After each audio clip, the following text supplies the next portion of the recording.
Paano basahin ang mga unsend messages sa ating messenger? Katulad po niyan mga lods, ayan. Dito sa chat niya, marami pong unsend message. So ituturo ko po sa inyo kung paano nyo po yan malalaman at mababasa kung ano po yung mga chinat niya at dinilit niya po sa inyong message.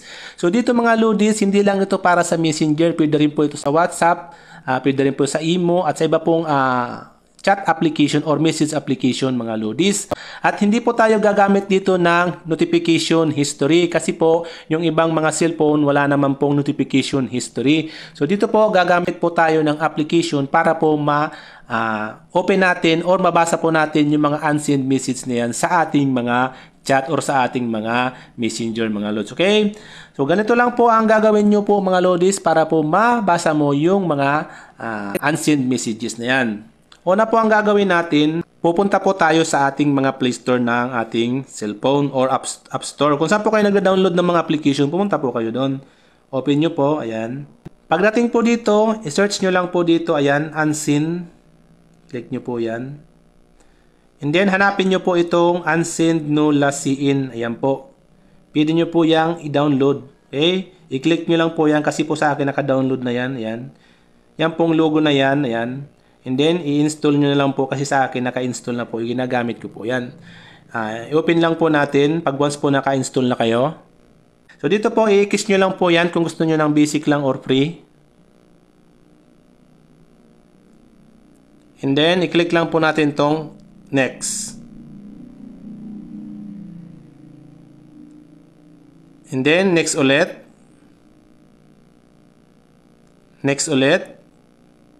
So dito po, makikita nyo po dito, ayan, ito po yung mga pwede natin paggamitan ng application na to. Ayan po, Messenger, WhatsApp, Instagram, Viber, narami po yan. Ayan, ayan pa po. Meron pa po yung iba pa once po na na-open na natin to. I-click lang po natin tong next. Magpili lang po tayo dyan kung gusto natin mag-add. Halimbawa, line, i-click mo lang po yan. So dahil po yung tatlong nasa task na yan ay naka-automatic add na po, hindi nyo na po yan remove. Okay? Click lang po natin tong next na to. And then, give authorization. Siyempre po, kailangan natin itong bigyan ng authorization para po mabasa niya or may save niya po yung mga unsend messages para po dito natin siya babasahin. Give authorization lang po. Ngayon po, hanapin po natin dito. Ayan, unsend. Click lang po natin siya. Ayan. Tapos, i-allow notification access mo po siya. Ayan. Tapos, allow mo po. Dito po, kung makikita nyo po yan dyan, kung gusto nyo mong silent po, yung hindi mababasa, hindi magpa-pop up po, i-click mo po yan. Maganda po yan kasi kung gusto mong basahin yung mga unsend messages, puntahan mo lang application na to. Kayo po bahala kung gusto nyo i-notify kayo. Ayan po. So, dito po in real time, dapat po nakacheck yan, conversation, ayan po, notification. Pag okay na po yan, i-back nyo lang po. Ayan, back nyo lang. Back lang po. Tapos dito po, battery optimization po. Sabi dito, para po tumakbo ito ng maayos, kailangan wag po natin i-optimize yung application na to. Okay, okay lang po natin. Hindi mapupunta po yan dito sa not optimize. Click lang po natin yan. Ayan, kailangan po naka not optimize po yan ha. And then back lang po natin. Ayan. Ngayon po, pag naka-sit up na po ang ganito mga lodis, lahat po ng mga unsend messages po ay mababasa dito at marireceive mo dito. Disclaimer lang po mga lodis, okay? So gagana lang po ang tutorial na to at ang application na to mga lodis para lang po doon sa mga unsend messages po kung ito po ay na-set up mo na yung application na to. Para po doon sa mga unsend messages na mga matatagal na po na hindi nyo pa po nasi-set up yung application na to mga lodis, hindi nyo po yon mababasa, okay? Kailangan po ma-set up nyo po muna ito bago nyo po mabasa yung mga unsend messages. So maganda po i-set up nyo na to ngayon para sa yung mga darating na mga unsend messages mga lodis, mababasa nyo na. Okay? Pag ganyan na mga lodis, okay na yan. Nakasit up na po yan. So ngayon, itatry po natin. Ayan po. Kung mababasa, makikita nyo po, wala po yan na message. Okay? So itatry po natin mag-message sa ating messenger.